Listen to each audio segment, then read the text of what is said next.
আসুন আমরা আজ ইসলামের একেবারে কেন্দ্রবিন্দুতে থাকা একটা অধ্যায় নিয়ে কথা বলি, সূরা আল ফাতিহা। কোরআনের এই প্রথম অধ্যায়টা প্রায় প্রত্যেক মুসলিমের জীবনের সাথেই জড়িয়ে আছে। কিন্তু এটা কেন এতটা গুরুত্বপূর্ণ? চলুন আজ এর গভীরে ডুব দেয়া যাক। একবার কল্পনা করুন তো, এমন একটা দরজা স্বর্গে খোলা হলো, যা এর আগে আর কখনো খোলেনি। ঠিক এমনই একটা নাটকীয় বর্ণনার মধ্যে দিয়ে সূরা ফাতেহার বিশেষ মর্যাদার কাহিনীটা শুরু হয়। যখন একজন ফেরেশতা সেই নতুন দরজা দিয়ে নেমে এসে একটা বার্তা নিয়ে আসেন। মানে এই ঘটনাটার তাৎপর্য কিন্তু অসাধারণ।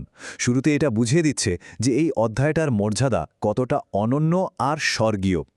ফেরেশতার আনা ওই দুটি আলো ছিল এক বিশেষ উপহার, যা বিশেষভাবে এই উম্মতকেই দেয়া হয়েছে। তো এই অধ্যায়টা আসলে কি? এর উত্তরটা কিন্তু এর বিভিন্ন নামের মধ্যেই লুকিয়ে আছে।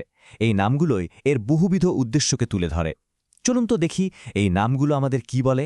দেখুন, এর প্রত্যেকটা নামের পেছলেই কিন্তু একটা গভীর অর্থ আছে। যেমন একে বলা হয় উম্মুল কিতাব বা গ্রন্থের মা, কারণ বলা হয় পুরো কোরআনের মূল শিক্ষাটা এর মধ্যেই সংক্ষেপে দেওয়া আছে। আবার ধরুন আশ-শিফা বা নিরাময়, এই নামটা এর শারীরিক আর আত্মিক রোগ সারানোর ক্ষমতার দিকে ইঙ্গিত করে। এই নামগুলোই বলে দেয় এটা শুধু একটা অধ্যায় না, এটা একটা পূর্ণাঙ্গ জীবনবিধানের সারমর্ম। আর এই অধ্যায়টা আমাদের প্রতিদিনের ইবাদতের একটা অবিচ্ছেদ্য অংশ। প্রতিদিন কমপক্ষে ১৭ বার পাঠ করার মাধ্যমে এটা আসলে সৃষ্টার সাথে বান্দার একটা নিরবিচ্ছিন্ন কথোপকথনে পরিণত হয়।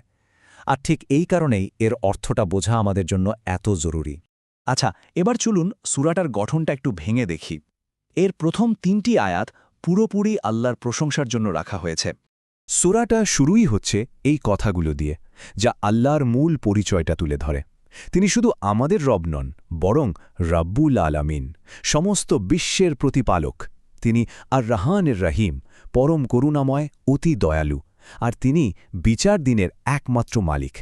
এই নামটা মালিকি ইয়াউমিদ্দিন, এটা কিন্তু খুব শক্তিশালী একটা নাম। আর এটা শুনলে আমাদের মনে প্রায়ই একটা ভয় বা আশঙ্কার জন্ম হয়, তাই না? কিন্তু এর আসল মানেটা কি? এই স্লাইডটা একটা দারুণ জিনিস দেখাচ্ছে। সাধারণত আমরা বিচার দিবসকে একটা ভয় আর আতঙ্কের দিন হিসাবেই দেখি, কিন্তু কোরআনের দৃষ্টিভঙ্গিটা কিন্তু একেবারেই অন্যরকম। সেখানে বলা হচ্ছে ওটা হবে পরম করুণা আর নিখুঁত বিচারের দিন। যখন আমরা জানি যে সেই দিনের মালিককে, তখন ভয় নয় বরং ভরসা জাগে। সেই দিন এতটাই নিখুঁত বিচার হবে যে এমনকি পশুদের প্রতি করা অবিচারের অবিচার করা হবে। এই ধারণাটা আরও পোক্ত হয় একটা হাদিসে কুদসি থেকে। হাদিসে কুদসি মানে হল এটা সরাসরি আল্লাহর নিজের কথা, যা নবী তার ভাষায় বর্ণনা করেছেন।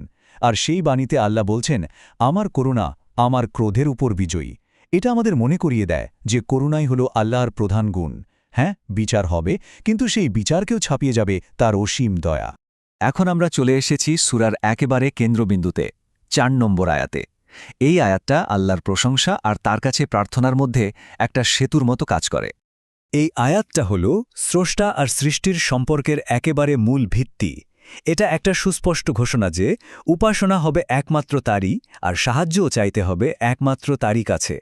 এখানে আমাদের আর কোনো মধ্যস্থতাকারীর দরকার নেই, এটা একটা সরাসরি চুক্তি। আর এই চুক্তির পরেই আসে সূরার শেষ অংশটা, যেখানে মানুষের পক্ষ থেকে সবচেয়ে গুরুত্বপূর্ণ আবেদনটা করা হয়, সঠিক পথের দিশা পাওয়ার প্রার্থনা। আর এখানেই, ঠিক এই জায়গাতেই সূরাটা একটা সাধারণ পাঠ থেকে একেবারে জীবন্ত সংলাপে পরিণত হয়। এটা কিন্তু কোনো বানানো কথা না।